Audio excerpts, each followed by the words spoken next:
Good morning all. Today you are going to simulate few programs in part B in Analog Circuits lab using simulation tool which is multisim tool. So today in this session I am going to tell you using this tool how you are going to build your analog circuits and check its functionality, whether it is working properly or not, and check for its output. So we'll start with the procedure. First, in the you have to download this multisim tool. It's a software version. This multisim tool is a teaching application. It's a software for analog and digital and power electronic courses. It is used to visualize the circuit and reinforce the theory part. So we'll start with this. So this is a free version. You can download this multisim tool. It's a multisim 12 version. So first click on this icon, double click. So you'll get a window like this. So this is the space where you are going to build your circuit. Fine. Now this is the window that's already opened. If you want to have a new window, you can always go to file and click on new. So always you need components to build the circuits, right? First we'll see with the monostable and astable multivibrator using triple 5 timer. So for this circuit you need triple 5 timers, a few resistors, capacitors, etc. So this will be available in this place component. So you have to go to place, click on the component. Okay. So here the database will be always master database. The group is all group. So if you want to get any component, here you have to search for it. So I want triple 5 timer now. So I'll just type triple 5. So you have triple 5 timer rated and virtual. Select this first option, triple 5 timer rated. So this is the symbol of the triple 5 timer. Click on OK. Now you should place this triple 5 timer on the screen. Just click on it. It will get placed. So this is the triple 5 timer with VCC, ground and all these pins: reset, discharge, threshold, trigger, control pin and output pin. Now you want resistors. For this, here you can search for the resistors. Resistor rated. So you click on this. So this is the symbol of the resistor. You place on the screen somewhere. Later you can build the circuit according to your manual. So just click on it, it will be placed. Now capacitors. You will search for the capacitor with that name. Select capacitor rated, click on OK. Now you will get a capacitor. So any changes you want to make to this components, you can right click on this and click on properties. So for example, I want to change the resistor value of this resistor R1. So you can always change it like 27 kilo ohms. So it is changed 27 kilo ohms. Fine. So you want to change the label of this resistor. I can change it as RA. Click on OK. Or you want to rotate this or flip the resistor horizontal or vertical, you can always do like this. Rotate 90 degree. So this is how you are going to place your components and give the values and labels to it. So I want a capacitor, let's say of 0.01 microfarad. So I can change the value here, 0.01 microfarad. Label, if I want to label this as just CA, I can change it, click on OK. Now how do you do the connections? So if you place your cursor on this component, you get a black dot here. So this is the wire, or else you can go to place, select wire here. Both are same. So you can connect like this. Like this you can connect. So when you connect like this, if it comes in red color, that means it is connected properly. If it doesn't, then it is not connected properly. So you always check for it. Now you have to you need ground, correct? So again go to place, component, go to sources. Here you will get different grounds. So in this you select power sources, you get a ground here. All these are different types of ground powers. So you need this type of ground. So click on it, okay, and you can connect it here. Fine. You need a supply VCC, right? So for it you can select, again go to the sources, you get a signal voltage source, then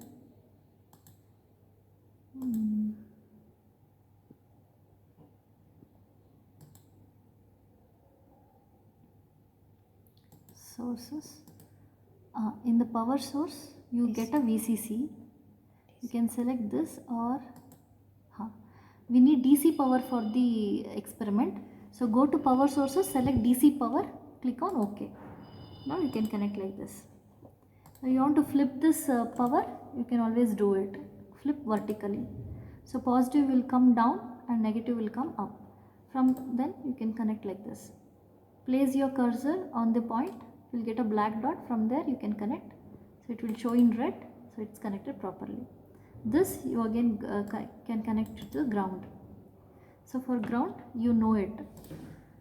Once if you have copied the ground component, you can always copy it and paste it. So I'll just paste it, so like this I'll connect. Take a wire and connect it. So like this you have to connect and check for the output. So after you just look at the manual and build your circuit. So when you build it, so this is the complete circuit of A-stable multi-vibrator. So what we have done here, the triple stable, A-stable multi-vibrator. Here this is monostable.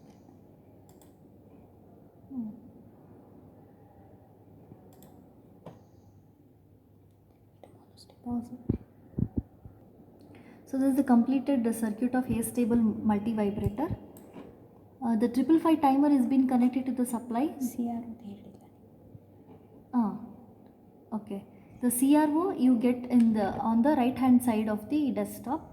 Here if you place the cursor, you will get different components like multimeter, function generator, wattmeter, oscilloscope. So you have to take the oscilloscope. Take the oscilloscope and place it. So this is channel A and channel B. This is just like your CRO in your hardware. You have done the hardware experiments wherein you use the CRO which has channel A, channel B and all. So just like that in the software you have a oscilloscope. So this channel A output you have to connect. So output is being connected to channel A and the negative part of it is being connected to ground. Channel B, you need to see the charging of the capacitor. So I have been connected this to the capacitor C1 and the negative part has been connected to the ground. So this is the connection. This is there in your manual. You just see it and connect it. So after this you have to save your circuit, save the data and run it. So before running it, so you run it and double click on the oscilloscope. So this is the output of the A-stable multi-vibrator. So if you want, you can change the voltage per scale here. Okay, so this is channel A, channel B. Scale can be changed. 5 volt per division I have put. Time base, again there is an option to change here. Here it is 500 microseconds per division. You can change it to 200 so that it will look bigger, or you can make it smaller. This is just about the time period, time base. So just fix it to 500 microseconds per division. X position 0, Y position 0. Here the edge, it's been like this. You have to select A. By default it will be selected in this way. So other things you have to select, you just select the AC part. You have an option of AC, ground, DC here. So just select AC on for both channel A and channel B. So this is the output for A-stable multi-vibrator. So if you want to stop it, you can stop it here.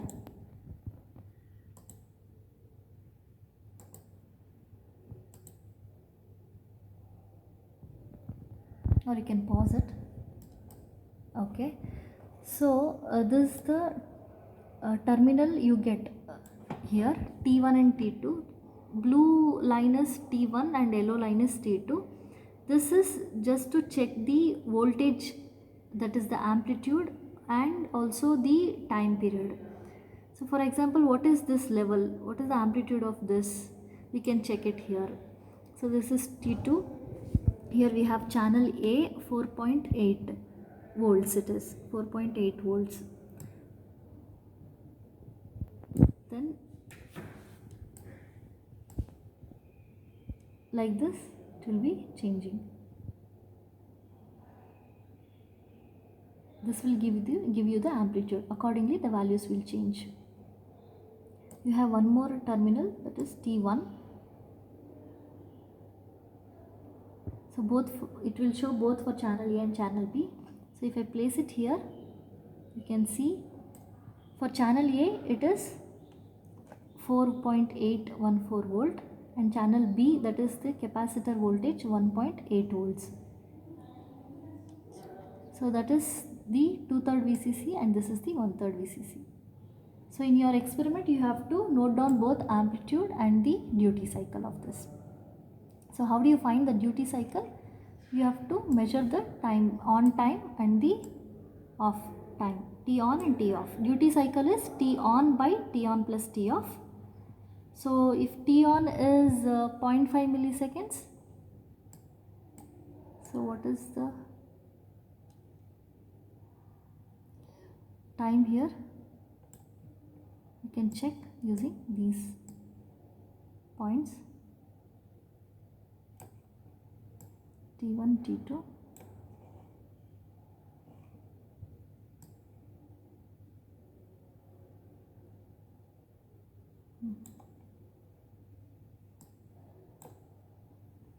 Pause Marina. Here if you see the duty cycle, T1 to T2 594.66 microseconds, and total time is almost 1 millisecond. It's almost 1 millisecond. So you can calculate the T on time divided by total time. You will get approximately 60% duty cycle. This is how you have to find out the duty cycle. And amplitude you can see in the here, T1 or T2, anything you can select and check for the amplitude here. Stop.